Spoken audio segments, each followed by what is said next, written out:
አዲስ አበባ ከተማን ውብ ጽዱና ለኑሮ ምቹ ለማድረግ የሚከናወነው ተግባር በፍጥነት እየተፈጸመ ነዋሪውም ውጤቱን በተጨባጭ እየተመለከተው ይገኛል። ይህ የሆነው ደግሞ በከተማዋ በተለወጠው የ24/7 የመስራት የስራ ባህልና ያልተቋረጠ የአመራር ክትትል ስራው በፍጥነት እየተከናወነ በመሆኑ ነው። በካዛንቺስ አካባቢ እየተገነባ የሚገኘውን የህፃናት ዓለም ፓርክና በቦሌ መድኃኔዓለምና 22 አካባቢ የሚገነቡ የኮሪደር ልማት አገናኝ መስመሮችን የምሽት የሥራ እንቅስቃሴ ተዘዋውረው የጎበኙት ከንቲባ አዳነች አቤቤ ከተማዋን የማልማቱ ተግባር የነገ ትውልድንም ታሳቢ ባደረገ መልኩ የሚካሄድ በመሆኑ የህፃናት ዓለም ፓርክ ዓለም አቀፍ ደረጃውን በጠበቀ መልኩ እየተገነባ መሆኑን ገልጸዋል። አሁን የምንገኘው የህፃናት ዓለም የሚባለው ማዕከል ላይ ነው። ለህፃናት ራሱን የቻለ እነሱን የሚመስል ቪዥናቸውን አርቀው የሚያስቀምጡበት እይታቸውን የሚያሰፉበት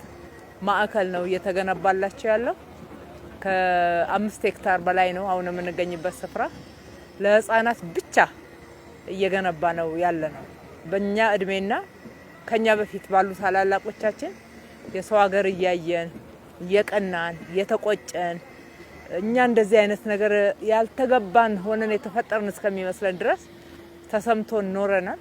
ልጆቻችን ግን እንደዛ መቀጠል የለባቸው። መጪው ትውልድ በአገሩ የሚኮራ ትልልቅ እይታ ማየት የሚችል በምናብ ያየውን መፈጸም መተግበር የሚችል አገሩን የሚወድ በኢትዮጵያዊነቱ የሚኮራ ትውልድን ለማፍራት ለመገንባት የምናደርገው ጥረት አካል ነው። የፓርኩ ግንባታ ስራ በኢትዮጵያውያን ትጋት 24/7 እየተካሄደ መሆኑን የገለጹት ከንቲባ አዳነች ለግንባታው የሚውለው አብዛኛው ግብአትም የሀገር ውስጥ መሆኑንና ለበርካቶችም የስራ ዕድል መፍጠሩን ተናግረዋል።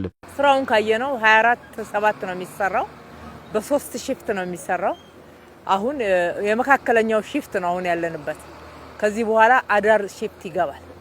እስከ 6 ሰዓት 7 ሰዓት 8 ሰዓት መቆየት የተለመደ ነው። እንደ መደበኛ ስራ ነው። ጠዋት የሚገባው እስከ ቀን 10 ሰዓት እንደዚህ ይውላል። እሱ ደግሞ እስከ ምሽቱ 4 ሰዓት ይቆይና ሌላው ሺፍት ደግሞ ለማደር ይገባል። ግማሹ እዚሁ ሳይት ውስጥ ማደሪያ ተዘጋጅቶለታል። ምግብ እዚህ የሚያቀርቡ አሉ።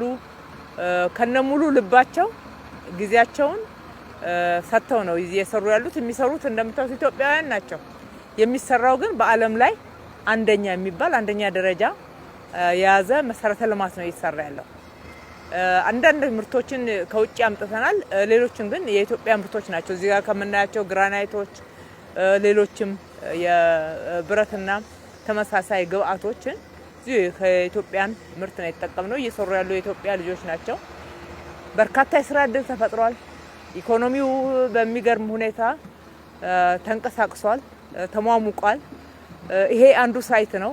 በቦሌ መድኃኔዓለምና በ22 አካባቢ የሚገነቡ የኮሪደር ልማት አገናኝ መስመሮች ግንባታም በተለመደው የግንባታ ፍጥነት እየተካሄደ መሆኑን የሚናገሩት ከንቲባዋ የግል ዘርፉም በተለወጠው የስራ ባህል ለልማቱ አጋዥ የሆነ ነው ብለዋል።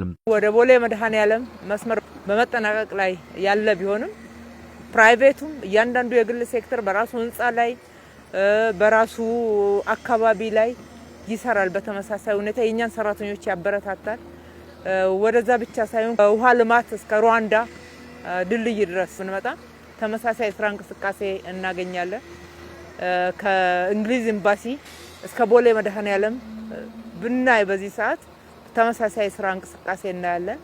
ከኔ ጋራ ሁሉም ሳይት ላይ ከምሽቱ 5 ሰዓት አካባቢ ነው የምንገመግመው።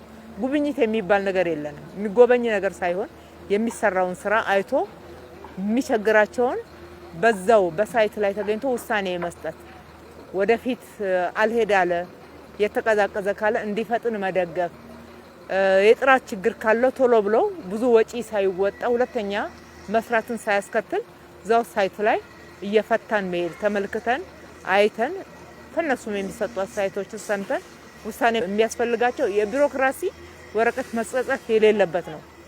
በሳይት ላይ ነው ውሳኔ የሚሰጠውና ለዚህ ነው በዚህ ፍጥነት የሚሰራው። ይህ የከተማዋ የተለወጠ የ24/7 የመስራት የስራ ባህል የከተማዋን ኢኮኖሚ 24 ሰዓት እያንቀሳቀሰና በርካታ የስራ ዕድሎችንም እየፈጠረ መሆኑን ነው ከንቲባ አዳነች አቤቤ የተናገሩት። በጠቀስኳቸው መስመሮች ላይ አንደኛው እየተጠናቀቀ ያለው ወደ 6 ኪሎ ሜትር የሚሆነው መስመር ከነሙሉ አሚኒቲው መገልገያዎችና ተጨማሪ ስራዎች በሁለት ወር ተኩል እየተጠናቀቀ ያለ ነው።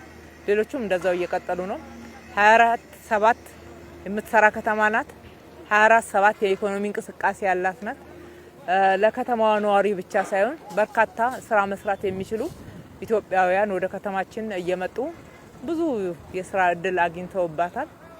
እንደገና ደግሞ ከሰራንም በኋላ ከጠናቀቅን በኋላ ተጨማሪ ቋሚ ዘላቂ የስራ እድል ነው እየተፈጠረ ያለው። እያንዳንዱ እዚህ ላይ የሰራነው ስራ ባለቤት ይፈልጋል ማለት ነው። የሚያስተዳድረው ይፈልጋል፣ የሚንከባከበው ይፈልጋል፣ የሚነግድበት ብዙ ስራዎችን በቋሚነት ደግሞ መልሶ ይፈጥራል። አዲስ አበባ ከተማን ለኑሮ ምቹና ዓለም አቀፍ ተወዳዳሪ ብሎም መጪው ትውልድ ያደገችና የበለጸገች ሆና የሚረከባት ለማድረግ የሚከናወነው ይህ ተግባር በተያዘው አግባብ ተጠናክሮ እንደሚቀጥልም ነው ከንቲባ አዳነች አቤቤ የገለጹት።